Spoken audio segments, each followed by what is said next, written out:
जय श्री कृष्णा। अध्याय नंबर 2 का गीता का सार नंबर 13। जिस प्रकार शरीरधारी आत्मा इस वर्तमान शरीर में बाल्यावस्था से तरुणावस्था में और फिर वृद्धावस्था में निरंतर अग्रसर होता रहता है, उसी प्रकार मृत्यु होने पर आत्मा दूसरे शरीर में चला जाता है। धीर व्यक्ति ऐसे परिवर्तन से मोह को प्राप्त नहीं होता। प्रत्येक जीव एक व्यष्टि आत्मा है। वह प्रतिक्षण अपना शरीर बदलता रहता है, कभी बालक के रूप में, कभी युवा तथा कभी वृद्ध पुरुष के रूप में, तो भी आत्मा वही रहता है, उसमें कोई परिवर्तन नहीं होता। यह व्यष्टि आत्मा मृत्यु होने पर अंततोगत्वा एक शरीर बदलकर दूसरे शरीर में देहांतरण कर जाता है, और चूंकि अगले जन्म में इसको शरीर मिलना अवश्यंभावी है, चाहे वह शरीर आध्यात्मिक हो या भौतिक। आथ अर्जुन के लिए न तो भीष्म न ही द्रोण के लिए शोक करने का कोई कारण था, अपितु उसे प्रसन्न होना चाहिए था कि वे पुराने शरीरों को बदलकर नए शरीर ग्रहण करेंगे और इस तरह वे नई शक्ति प्राप्त करेंगे। ऐसे शरीर परिवर्तन से जीवन में किए कर्म के अनुसार नाना प्रकार के सुखोपभोग या कष्टों का लेखा हो जाता है।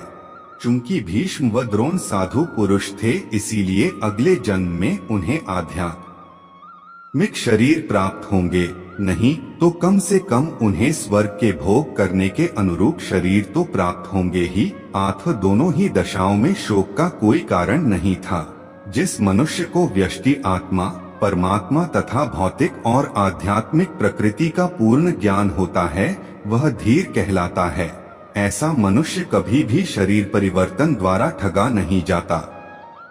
आत्मा के एकात्मवाद का मायावादी सिद्धांत मान्य नहीं हो सकता, क्योंकि आत्मा के इस प्रकार विखंडन से परमेश्वर विखंडनीय या परिवर्तनशील हो जाएगा, जो परमात्मा के अपरिवर्तनीय होने के सिद्धांत के विरुद्ध होगा। गीता में पुष्टि हुई है कि परमात्मा के खंडों का शाश्वत सनातन अस्तित्व है, जिन्हें क्षर कहा जाता है, अर्थात उन्मत्त भौतिक प्रकृति में गिरने की प्रवृत्ति होती है। ये भिन्न अंश खंड नित्य भिन्न रहते हैं, यहाँ तक कि मुक्ति के बाद भी व्यष्टि आत्मा जैसे का तैसा भिन्न अंश बना रहता है, किंतु एक बार मुक्त होने पर वह श्री भगवान के साथ सच्चिदानंद रूप में रहता है।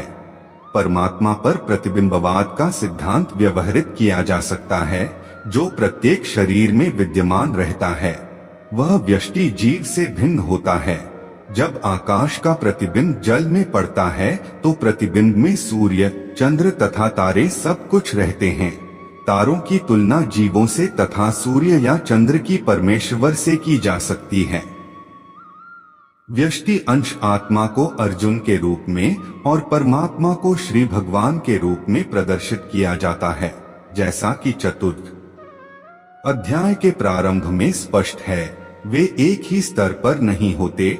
यदि अर्जुन कृष्ण के समान स्तर पर हो और कृष्ण अर्जुन से श्रेष्ठतर न हो, तो उनमें उपदेशक तथा उपदिष्ट का संबंध अर्थहीन होगा। यदि ये दोनों माया द्वारा मोहित होते हैं, तो एक को उपदेशक तथा दूसरे को उपदिष्ट होने की कोई आवश्यकता नहीं है। ऐसा उपदेश व्यर्थ होगा, क्योंकि माया के चंगुल में रहकर कोई भी प्रामाणिक उपदेशक नहीं बन सकता। ऐसी परिस्थितियों में यह मान लिया जाता है कि भगवान कृष्ण परमेश्वर हैं, जो पद में माया द्वारा विस्मृत अर्जुन रूपी जीव से श्रेष्ठ हैं। अगले भाग में हम सुनेंगे अध्याय 2 का गीता का सार नंबर 14। जय श्री कृष्णा। राधे राधे।